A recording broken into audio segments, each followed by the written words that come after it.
We back in the trap, Rins Real Rap, all facts, no cat, home of music, sports, and culture. I'm your host, Ren Loco, and I got my special guest, Tyrin, in the building. What's up, Tyrin? What's up with you, man? What's good? Ain't nothing much, man. Thanks for coming in. Thanks for inviting me, man. How you been?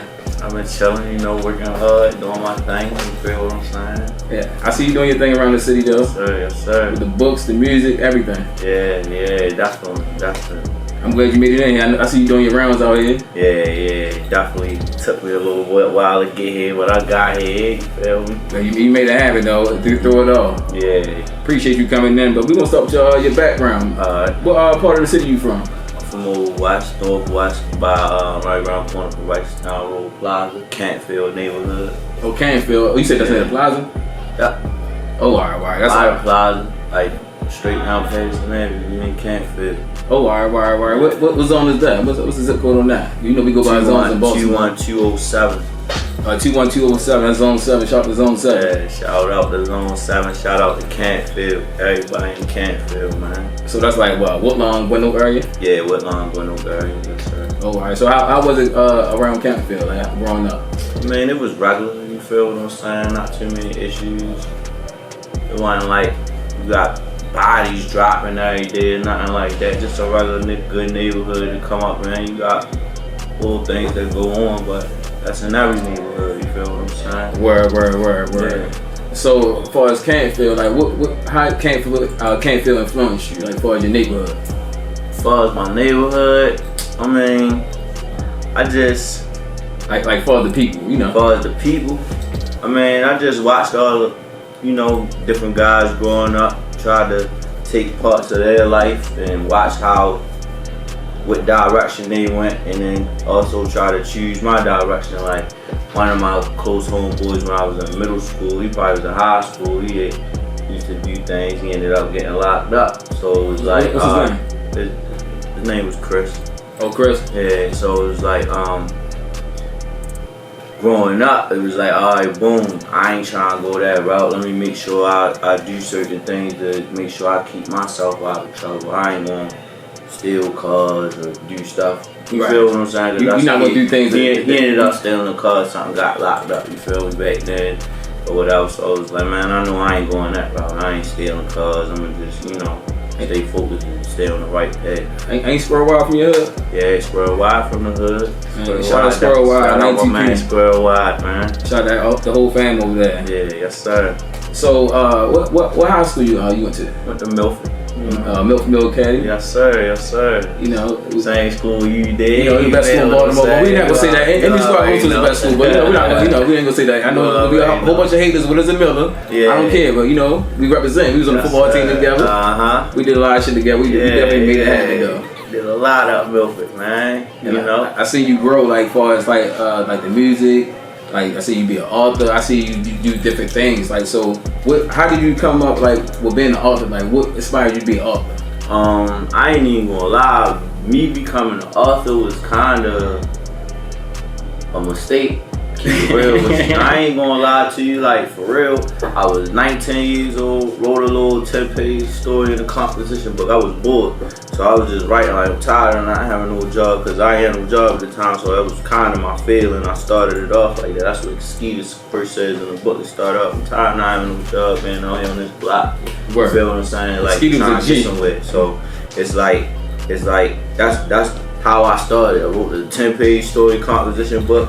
Then I let my little man Mike read it while we was riding around. He just was telling me like, yo, I can't stop flipping. You feel what I'm saying? You need to turn this into It's definitely very entertaining and enticing though. Like it's like one of them things you keep on reading through. Like it's a build-up story. Like not to put it on a bigger scale, but it reminds me like a power in a book. Like as far as like the violence and what's going on. Though. It's definitely one of them readers. Like part 1 and part 2. Yeah, I'm trying to get it on the big screen. You feel what I'm saying? So you trying to get it on the big screen? Hell yeah. So you trying to get a budget? Yeah, trying to do something. Holla at him. Me and manager, he want the numbers right. Yeah, I'm trying to do something. So how did you publish your book? Like what was the process of publishing your book? With the first book, I ain't necessarily. I was hands-on with publishing it, but I didn't publish it myself. I went through a company called CH Fairfax Company. You said CH Fairfax? Yeah, CH Fairfax Company. I'm not sure. I guess it was the guy's grandfather's name. Okay. And still running the business. I don't know. I just Googled him. He was black. I was like, I want to work. Oh yeah, you want to fuck with it? Yeah, I like that. I like that. Want to go the wrong direction and get screwed over. Yeah. And the way he was carrying it, he was leaving me with more control over my project. So okay, so that's a good thing about your business form, like your business model. Like you want to own your own ownership. Yeah, I want to own my own stuff. Like when people don't know, you go get a contract to go do a book or something. They want a certain word count in there, certain amount of pages, and that's where you get. That's where I was reading books when I was locked up. I started reading because I ain't read no urban novels before then, but trying to kill time. So that's inspired you when you was locked up to write the novel, or the novel part because I had the movie script already. Because you feel me, I had the 10-page story, but then my homegirl Bianca was saying you should turn into a script. She lived in Cali at the time. So by the time she had came back, I'm like, I got that script for you. You feel what I'm saying? So you followed through with it. The script was just sitting. It was just sitting, just something to have. You feel me? But it was just sitting. But then me being locked up reading urban novels, and then I'm like, sometimes, like I say, since you gotta have a certain word count, certain page count, they just feeding stuff in there that don't need to be in there. So I'm like, man, I got something harder than this at home. You feel what I'm saying? So when I first took it to Mr. Paul Evans. That was the guy that you said Paul Evans. Who's Paul Evans? Paul Evans. Oh, who's that? He's the one that was running CH Fairfax at the time and helping me. You told me so shit. I came and dropped off my book, what I had, my paperwork to him, and it was very short. You feel what I'm saying? It was very short. It was short though, cause it was short. Explain to the viewers. I mean, it was short. It was what the book is now. I ain't adding nothing. I ain't adding nothing to it. I told him I wasn't adding nothing to it, cause at first he was like, "Oh, that's too short. You gonna have to do more work." I say, "Listen, man, you feel me? Like, that's all I got." You feel what I'm saying? Real rap. That's all. Because if you want me to go back in here and start adding words, now you ready to change my whole story around. It ain't gonna have the same. It's not gonna have the same feel. Feel what I'm saying? But he ready. He called me back like, we gonna leave it just like it is. I ain't even gonna lie. Like, where you learn to write like that? Cause the book ain't your ordinary book with all the grammar spelled out right and all that. Like, I got phonics in there, got the Baltimore slang in there. It's definitely slang in there. All that. You feel what I'm saying? It's definitely Baltimore slang in there. So it's like he ain't never, I guess, edited a book like that before. All the books, got that regular format. Right. Grammar right, everything right. Like, no, I wrote this like as if we texting or whatever. So anybody can read it. So did you have a co-writer? No, I wrote that by myself. So you wrote everything by yourself? Yeah, and then he just helped me like put everything together as far as like setting the pages up. He really taught me how to set a book up. Okay. You feel what I'm saying? He gave you the formula. He gave me the formula. You don't never start a chapter off on the left page. Chapters all start on the right page. You feel what I'm saying? You know so funny you said that. I never realized that until now. Yeah. Like that's funny you said that. So like, and then like at the end of your book, you gotta have a couple pages. You feel me? At the end of the book, that don't got nothing on it. Like it's the blank pages, or they have like certain credits, certain formulas that go with that. So I just paid attention to all that. Cause no offense to him or nothing, but if I don't gotta pay nobody to edit my work, then why would I? You feel what I'm saying? So if I'm learning this now, then I already knew in my head, like when this next book come out, I'm publishing it. So the next book came out, I published everything. So pretty much I used everybody that I used at the beginning, minus Paul Evans, because I had to go to one dude. He set everything up on the computer. He sets the font size, the whole format, page number, all that. He set up the whole format. And then my man WG Graphics, he do all my cover work. Whether it's a book or music. What's his IG, man? Shout him out. WG Graphics. Yeah, shout out to WG.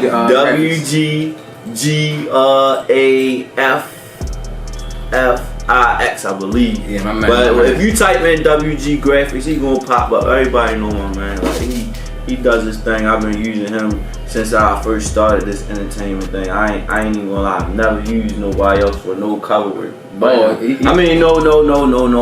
I personally haven't.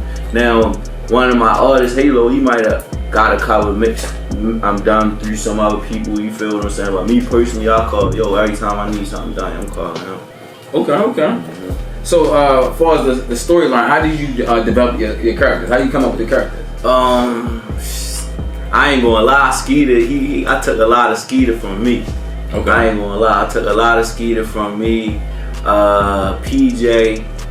I don't have a little brother, so he like a made up character because I ain't really had that correlation, but I do got little bros. You feel me? My neighborhood bros. So I kind of probably really designed him through my little bro Nitty.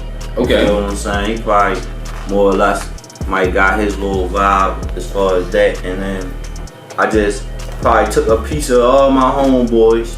You feel what I'm saying? And put it in like the characters. Making them each character. That's funny you say that. That's some shit I do. It might not be their name, but it might. You feel what I'm saying? That's definitely some shit I do. You know, you got the one homeboy. He laid back. He cool. Alright, that's that guy. You feel me? Yeah. Give him that type of vibe, and then you feel me. So that's pretty much how I came up with the characters, and I just let my imagination go. Once I start writing and I get into it, it's I don't know, it's just something that come out you feel me, and I just be writing until I can't write no more, and then I stop. I don't force nothing. I don't force myself to sit down and write. You let your creative juices flow. Yeah, like I gotta feel like writing for me to sit down and write. I ain't gonna sit down and force nothing. And even if I might sit down, there's been times like I might sit down and write probably like a paragraph and ain't got nothing else, man. I'ma leave it. Come back later. I might be writing 5 in the morning, might be high up, drunk or something. Really writing, you feel what I'm saying? That's creative juices. That's where you get the different vibes. That's you gotta put it on paper. You might be mad. You might be mad. You feel what I'm saying? It's the feeling though. So now, all right, put that anger in. You wake up in the middle of the night, right? Feel me? Yeah, anything. Might be in a relationship. This guy done arguing. Oh, all right, I'm put that shit down. Like, yeah.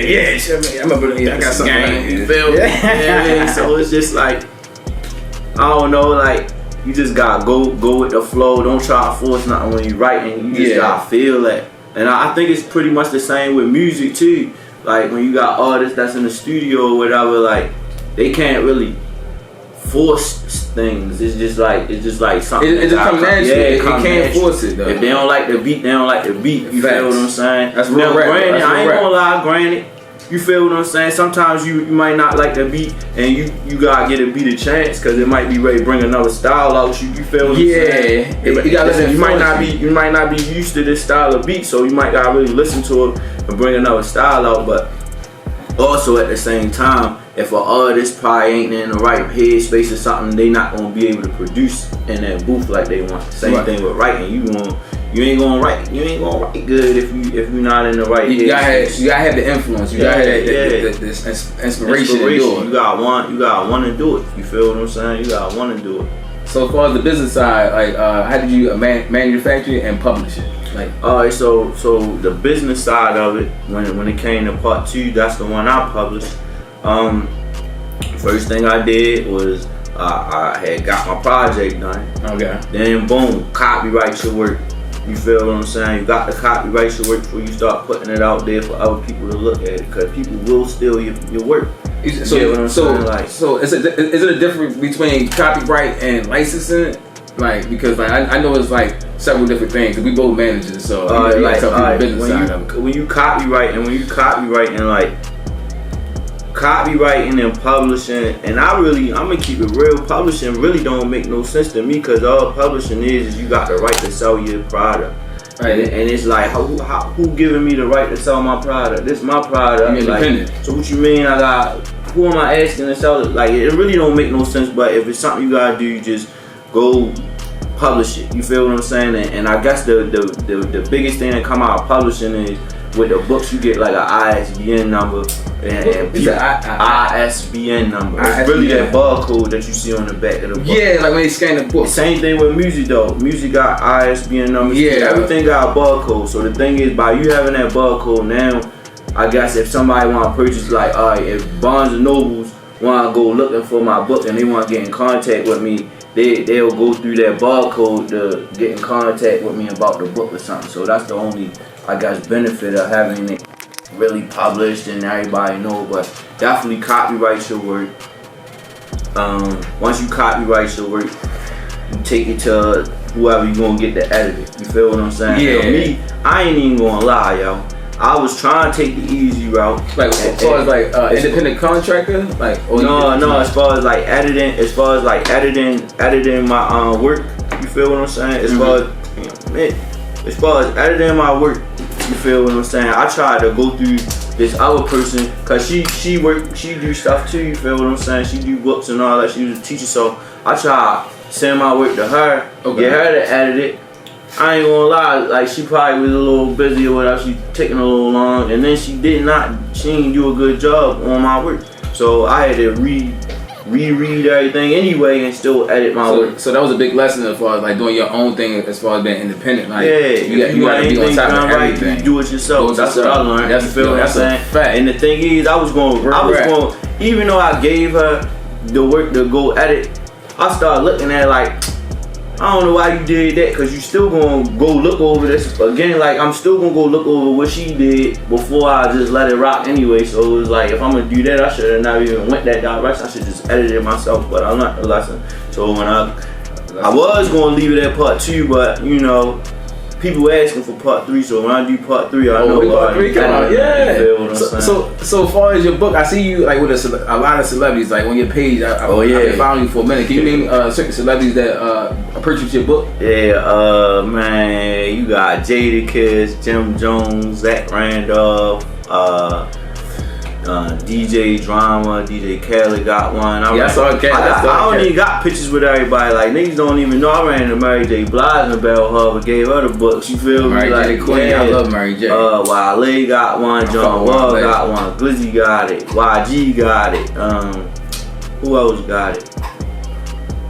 Trippie Redd. I got a picture. I ain't post that though, but who else got it? Like Clinton Portis, like you feel me? How that feel though? Terrell Suggs. I saw you with the pictures, like I see your picture, you like it feel good. I ain't gonna lie, be feeling good that you feel me get that support from them and all that. And then I ain't even gonna lie, like Jadakiss, he got a book or whatever. I've been hitting yo on the DM. You feel what I'm saying? Finally doing Corona, yo hit me back. You feel what I'm saying? So he getting a little supportive as far as us with the music and all that, trying to help us out with that. So we got Lady MK coming out on one of his projects. Well, shout out Lady MK real soon. So we're gonna get into your music in the few, bro.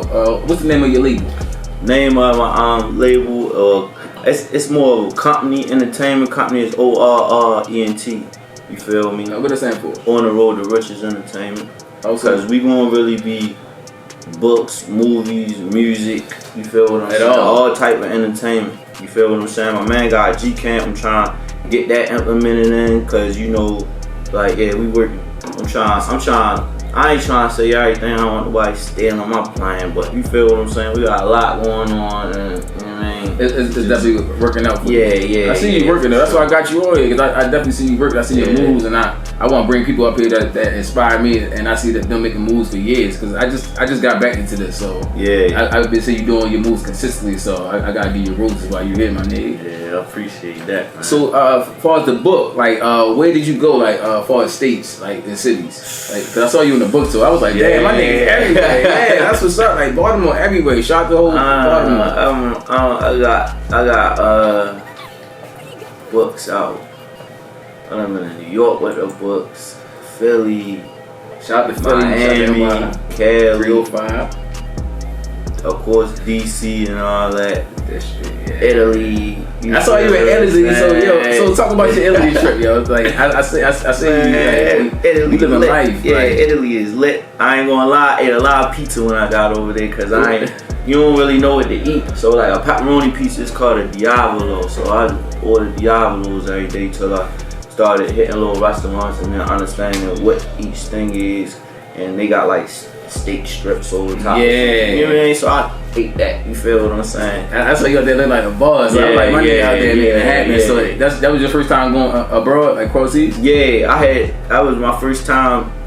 Now I've been twice, but that was my first time going over there, and then and it was like an experience you never, you feel me? Yeah, it is like so different. No, it's just like you really sitting there like, yo, I'm really over this bitch. You feel what I'm saying? That was more or less what it was. Like, I'm really over in Italy, yo. Yeah. Like, for real. Like, you really gotta check yourself, cause you know you got pictures of nigga. Am I dreaming? Like the fuck? I'm really over here. Is that the only place you went far as like out the country? No, I've been to Paris, Italy, Slovenia. You made your rounds. I mean, that was it where I really chilled at. Now, as far as me just catch a flight and it might be a layover or something, I done laid over in Dusseldorf. Are you gonna count that? Like, yo, you know niggas be counting that. I ain't gonna lie, I count it because I got stamps for them spots on my passport, but I don't count it because I ain't really do nothing there. Like, I count where I went and you actually spent some money, ate some food, you know what I mean? You shot, did a little something. You did a little party that, yeah. But you feel? You ain't gonna count if you going on. No, I ain't counting if I just sat in the airport and waited for my next flight. I ain't counting that yet. Even though like Dusseldorf, that's in Germany. I heard they lit like Hamburg. You gotta go to Hamburg. I heard of Hamburg. Yeah, I heard of Hamburg. I heard they embrace a lot of hip hop. Man, they embrace black people, so like all that, and then that's the crazy thing, because in your head, all you think about when you think about Germany is Hitler. I know, I ain't gonna lie to you, yo. Hitler was racist, this and that. Man, they love black people in Germany, like especially the women, like they love black guys, yo. Like, but that's European period, like European nation period. If you don't go over there, you know. Before I went over there, I was thinking that I'm about to go into a racist situation, but that wasn't the case. So, so back into your music label. So, can you name your artists on your label? Yeah, we got Lady MK, Young Irk, Halo, Nazi, Johnny Boy, Mo Money, G Money, and I believe that's it. I don't think I missed nobody. Lady MK, Young Irk, Halo. Yeah, that's it. So, you just dropped On the Road to Riches Volume 2, Quarantine Flow, I believe in May. Yeah, we just dropped that. You feel what I'm saying? It's out on all major platforms: Tidal, Apple Music, Spotify. All the artists are on there except for G Money. He's still with the label. We just didn't get his work turned in on time, so we had deadlines that we had to meet. But he's still part I like that, dog. I like how you say you got deadlines. Yeah, he's still running the business like a label. And I ain't gonna lie, that's my bro too. So it ain't about being bro. That's what I'm saying. That's bro. Business, bro. Like, at the end of the day, like I always tell everybody, business before personal feelings and all that. You feel what I'm saying? So it's like that's bro. You feel what I'm saying? You always gonna be bro. You know what I mean? And he got some work on the way too, but we had a deadline. Guess I know. So what you got coming out? Like, what's your releases? I don't got no release dates or nothing, but he working on some stuff. He out Cali right now. Okay. You feel what I'm saying? Going to the studio. Probably might try to shoot a little vid out there right now while he out there. So you feel what I'm saying? He's working. So what's the single for Quarantine Flow? What's the single? We gonna be pushing No Doja. You ready to get that? Yeah, that's right. You ready to hear that real soon on the radio. That track? That's Nazi and Johnny Boy. They my young boys too. Okay. Them boys fresh out of high school, nice. They young. Yeah. They do their thing though. You feel what I'm saying? They do their thing. So I fuck with that Pressure song. Lady MK got that Pressure song. That's the #1 song on there. They opened that motherfucker up. She opened that motherfucker up. The crazy thing is, when we left the studio, I had a whole nother song that I was gonna start the tape off with, but when she made that song, the break, I'm like, man, that's the intro. That's the first song. I heard that song setting the tone for the tape. Yo, when I heard that on IG, I saw it on your page and her page. I instantly went off. I'm like, yo, cuz as soon as you get that, send me that. I need that. Like, I need that in my possession. Like, cause like, it's one of them things like she represent for the ladies. Yeah. Like, and that's good that you have a lady that represent your team, and she strong. Like, she not like regular. Right. And I seen her put in the work. Yeah. She never stopped, so she kept on going forward. So as far as that, like, how you groom your artist? Because I know it's a whole process. How I groom them, as far as like with their music, I just try, like, we just gonna start from when I just first start dealing with the artists, like just bringing them in. When I first bring them in, like I might take them to, like, I ain't gonna take them to the most expensive studio.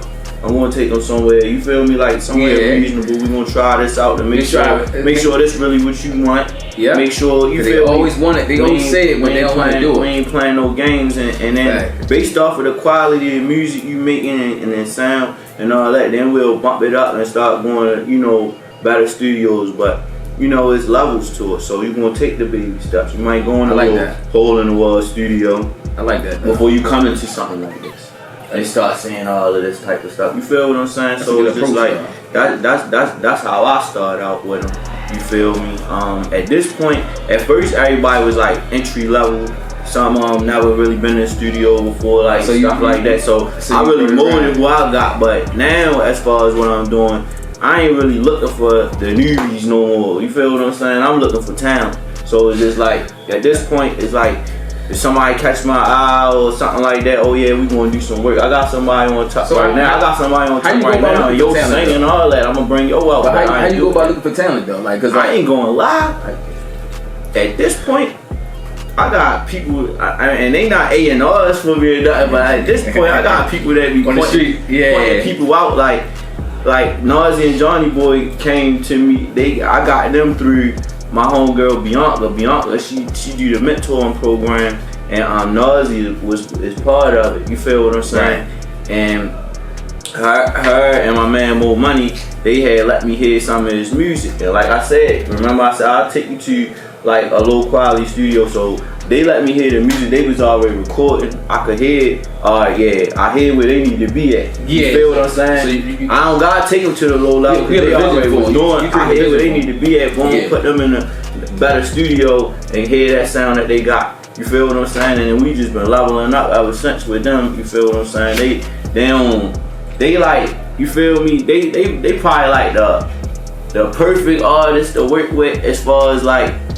And I ain't knocking nothing else, nobody else, but it's just like, you get them in the studio, they don't drink or smoke or nothing, so it's just work when they get in the studio. Right. They're just knocking shit out. Now, I like that. You got other artists that, and there's nothing wrong with that. Ain't nothing wrong with smoking and drinking, getting in your zone. You might gotta get in your zone, but when you don't have to do that, it's just all your time going to that. You ain't taking time out to smoke or nothing like that. But do you have artists like that? They come in already prepared? Like, do they come in prepared already?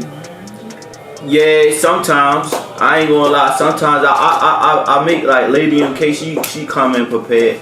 I make her get all her words together, all her stuff together before she come in. You feel what I'm saying? She work on her songs. Nazi and Johnny Boy, they pretty much know what they doing before they come in. Run straight through their music. Young Earth a special case. Young Earth comes to the studio unprepared. I ain't gonna lie, and it ain't nothing wrong with that. The boy just got talent. Like any song you done heard Young Earth make, none of them written. He made them up right there at the mic when he got at the studio. Like real shit. Like he shot at Young Earth. And then the thing is, it's just like you might start up making a song, and you might be like, you don't know where you're going that way. By the time the song's done, you be like, what? Shorty, don't understand. You be kind of like, where's this really going? Made like, all that up right there at the microphone. So it's just like, I kind of let them. Like I said, you gotta monitor them. You gotta really know. You gotta know each individual artist. You gotta know who can come in there and do that. You feel what I'm saying? Because it's based off you go to the studio. It's a time frame on it. So you gotta know who can go in there and knock that out within that time frame without being prepared, and those that can't, and the ones that can't, get them prepared. You feel what I'm saying? And then there's nothing wrong with not being able to freestyle and make up a song, because sometimes you get your best work when you write. That's freestyling just you just gonna be saying it's a vibe. That's vibe music. That freestyle music, vibe music. When you writing, that's a whole nother feel. So it's just like, I like when they write. You feel what I'm saying? And I wish Yo would write more. I told Yo to write because he can write. His attention span ain't gonna allow him to sit there long enough to write. And then by the time he get to the studio, he probably came up with another way he want to do it. So he just got go right there at the booth. He gotta make his stuff up. So what's your biggest fear as a manager? My biggest fear? Yes. I don't fear nothing, to be honest with you. Only thing I would say to fear would be failure, but failure is just, you only fail when you quit and decide to stop doing something. Real rap. So it's like, as far as a fear, I don't have no fear. I got God behind my back, and I'm listening to him on all this, like, whether it be the book, the music, every step that I done made or everything that I done did, man, like, shown to me by God, and I'm just listening and walking in the way he want me to walk, to be honest with you. Yeah. So, this is a sports show too. So, how you feel about CIAA coming to Baltimore? Man, that's gonna be lit. Cause I've been to CIAA out in North Carolina before. So what city is that? I forgot. Charlotte. Yeah, Charlotte. Charlotte, North Carolina. I've been out there before, and it was a hell of an experience. You feel what I'm saying? Yeah, my mother been out there a few times too. Like she said she like that shit. I'm happy that we getting something like that. Maybe that'll give us something to do. Maybe it'll knock the violence rate down. You feel what I'm saying? Because I just want everybody to pay attention to this. Please don't fuck that up. Yo, please don't, man. You feel what I'm saying? Baltimore's a basketball city. Like, we love football. We love our Ravens. Don't mess it up. Like, don't get the fighting and getting all, doing all the wild. And please don't mess it up. Let everybody come in town, have a good time. We don't have nothing going on. Treat everybody good so they come back. They don't even have to go to DC. They don't even have to go to DC. They can come right to Baltimore. They can come over here, enjoy their time, go to our clubs, go to our neighborhoods, eat our food, see our culture. They can do so much. Like, don't mess this up. This is one of the biggest things that's coming to the city, and it might be consistent, and it might continue. And it's going to help you. Well, those that ain't got nothing to do with, like, music or any entertainment or something, maybe it's not gonna help you. You feel what I'm saying? But if you got a clothing line, this is the perfect time. Music, yes, this is the perfect time. You doing anything, CIAA is gonna help you elevate your career where you need to go at. So we need that here. We need to keep it here. So everybody just do what they gotta do, and you feel me? Because we get a little wild. You feel what I'm saying? Yeah, Baltimore, we go out of town and bring the Baltimore with us. Yeah, you like feel what I'm saying? So it's just like let's have that other side of Baltimore, that grind in us, and just stay focused. Let's bring like a culture in Baltimore, like they got in Brooklyn and other cities. Like bring a new stadium in here, bring a basketball team, bring different things. Like we need a basketball team. If I ever get the money, I'm gonna. Should we go ahead? You try to go ahead? Everybody in the city, let's give it up. Everybody with a bag. Let's put our bags together and get us a basketball team. Get the business mind, get the business model together. Let's make it happen for the city. So who's your favorite football team? Like I had to tell you know what my favorite football team is. The Steelers. Why? You from Baltimore. Why you like the fuck the Steelers? Like, it's a lot of Steelers fans in Baltimore. Like, I don't get it, but I know we got in '96. Just like explain to the viewers. Like, so you said the football team got in '96. Yeah, for the Ravens. All right, so let's take it back. I was born in '87. Yeah, real quick. Real quick. Even if you add 5 years of that or 6 years of that, when I first started watching football, we ain't had no football team. That's a fact. So I'm a Ravens fan. So on that channel that the Ravens come on, the first game was the Steelers, the second game was the Raiders. Every Sunday. Yeah. You feel what I'm saying? The Raiders was my father team. And I used to like that's like a secondary team to me too. Like I like them, but they just kind of fell off. When we watched the football game with the Buccaneers, the Raiders, I came over your house for the Super Bowl party, and the Raiders lost. I was sick as shit. I was so sick. We was cheering for the same team because we really hate each other. Like every time the Ravens and the Steelers play, like I call him. We talk big. He really answered the phone. Shout out to everybody answer the phone. On both sides. On both sides. Win or lose, I answer the phone. Yeah, he really answered the phone. Like I had to give it out to other fans, and they would not answer the phone. But shout out to my man Donnell, man. Yo, shout out to Donnell. My man Donnell Harold. He's a fellow Steelers fan. Me and him been rooting for the Steelers since high school together. Dragging on this Zone 29. Dragging on this man right here since high school, man. Ain't nothing. No. And I ain't gonna lie. The Ravens just gaining my respect because they got my man Lamar. We got two in like 27 years, like 25. That's good. Like come on. It's cool. Y'all got 6. Y'all got 4 in the 70s. Y'all got 2 since when? The 70s. Like come on, man. I ain't gonna get into it. Man. You got to get my blood pressure, man. But anyway, what upcoming project you had? Right now, what we doing is just working on bringing video, a lot of visuals out for this new tape we just dropped. Okay. Working on videos. We're working on like promo material. I was just in Santa Monica Beach this week, so I got inspired. You stay out LA. I be seeing you ass. I might go out. I be sneaking out there. Shout out to everybody from Baltimore, LA, and Cali. Everybody, I be seeing Baltimore people everywhere, man. Like I be seeing everybody out there. Yeah, I gotta go out there. I ain't go out there yet though. You need to go out there. I'm gonna do a podcast show out there. Oh yeah, for my LA niggas. Shout out to my LA niggas, my Cali niggas. Yeah, I know West Coast. Take it on the road. Shout out to the Bay. Shout out to everybody, man. My whole Cali family. Everybody. Yeah. This not only for Baltimore. This going grow. But I'm focused on my city. I'm focused on myself and everybody that inspired me. So you know, I want to start home first. You know? Yeah, same with me. Cause before I left to go do my thing with the books, I tried to push all the books I could in, make sure everybody got the books and everybody know what's going on. Then we gonna run out DC and do it. I really started linking. I ain't gonna lie. That's why I say God just be helping me. I really start just linking with people just off of just me taking chances. There be times I ain't want to go out. Can you explain it? Taking chances. We gotta wrap it up. But can you explain like taking chances? That's a big thing though, because a lot of people are scared to take chances. Taking chances is like, you might not want to do it, or you might be a little nervous about busting the move, but just bust it. You feel what I'm saying? Like you gotta take risks. Overcome your fears. That's what trap really mean. Take risks and prosper. It don't mean. That's what like everybody. Yeah, because niggas associate trapping with drugs all the time. It's not. It's with anything you doing. Take your risk and prosper. Yeah, I used to have a group called Trap. We used to, it's called Real Always Prosper. Shout out to Molly, shout out to Katie, shout out to B. Shout out to love. Shout out the whole squad. You know, like he been around working for a minute, and I appreciate this man for coming in for real. Because he had a busy schedule. He came from LA. He had a podcast last night. He made sure he made this on time. I appreciate him for coming in. This is the wrap up. Can you give me your handles?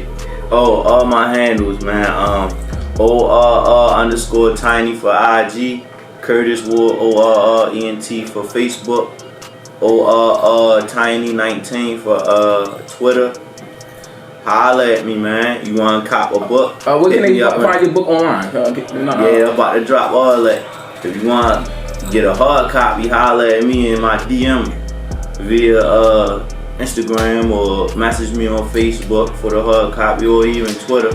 If you want to get an ebook version, you can go Amazon Kindle Fire and get the ebook on there. Anything Goes by Curtis Wood, and Anything Goes Too by Curtis Wood. You feel what I'm saying? Yeah. I'm working on. The only reason I don't got hard copies on Amazon, and we gonna have to what's his name? Jeff Bezos, right? Yes. Shout out Jeff Bezos, man. I need to holler at you, yo, cause you got stipulations on the books, on the hard copy. They say I ain't got enough page numbers for the hard copy. I don't know what's up with that. We gonna put our powers together as advantages and entrepreneurs. And that's why the hard copies ain't on Amazon yet, cause he did that. So you know, I ain't adding no pages. We just gonna rock how we rock. You feel what I'm saying? Until people start telling Jeff Bezos, man, you need to get that hard copy, and Anything Goes on at your company. Yeah. I got a shirt for you too, man. Got a shirt for you? I got a RinsRealRap shirt. Yeah, I need that. I'm gonna rock that. I'm gonna rock that. Yeah, I need to get some of your merch too, though. I got you. Holla at me. I'm gonna definitely get some merch from you. We gonna exchange or whatever. I'm about to get some tees done. For the gang video. So I definitely got you. Got you. RinsRealRap. RinsRealRap, man.